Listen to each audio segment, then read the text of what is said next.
2 ಓದಿ 2ರಿಂದ 3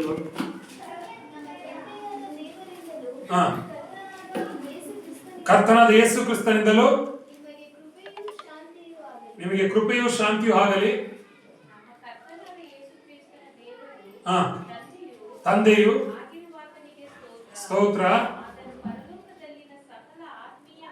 ಸಕಲ ಆತ್ಮೀಯ ವರಗಳನ್ನ ನಮಗೆ ಕ್ರಿಸ್ತ ಯೇಸುವಿನಲ್ಲಿ ಅನುಗ್ರಹಿಸಿದ್ದಾರೆ. ಹೇಗೆಂದರೆ ನಾವೆಲ್ಲರೂ ಕೂಡ ಇದು ಗಮನಿಸಬೇಕು. ನಾವು ಪ್ರೀತಿಯಲ್ಲಿ ನಡೆದು ಆತನ ಸನ್ನಿಧಿಯಲ್ಲಿ ಪರಿಶುದ್ಧರು ದೋಷವಿಲ್ಲದವರು ಆಗಿರಬೇಕೆಂದು ಇದನ್ನ ಅಂಡರ್ಲೈನ್ ಮಾಡ್ಕೊಳ್ಳಿಲ್ಲ. ಇದು ವೆರಿ ವೆರಿ ಇಂಪಾರ್ಟೆಂಟ್. ನಮ್ಮನ್ನ ಜಗತ್ತು ಉತ್ಪತ್ತಿಗೆ ಮುಂಚೆ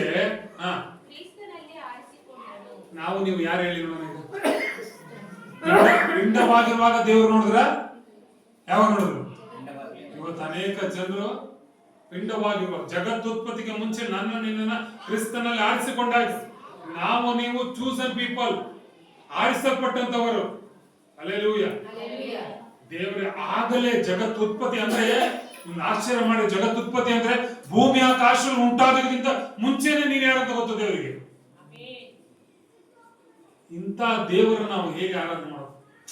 ಇದನ್ನ ನಾವು ಅರ್ಥ ಮಾಡ್ಕೊಳ್ಬೇಕು. ನಿಜವಾಗ್ಲು ಇಂಥ ದೇವರಂತ ನೀವು ರುಚಿ ನೋಡಿದ್ರೆ ಆಗ ನೀವು ಸಾಕ್ಷಿಯಾಗಿ ನಿಂತ್ಕೊಂಡ್ಬಿಡ್ತೀರ. ಆಗ ಮೆಮೊರಿ ಮಾಡಿಸೋ ಕಲ್ತು ಬಿಡ್ತೀರ. ಆಗ ನೀವು ಮಕ್ಕಳನ್ನ ದೇವರಲ್ಲಿ ಬೆಳೆಸೋದು ಕಲ್ತ್ಕೊಂತೀರ. ಆ ರುಚಿ ಗೊತ್ತಾಗಿಲ್ಲ ಅಂದ್ರೆ ಏನ್ ಅರ್ಥ ಆಗಲ್ಲ.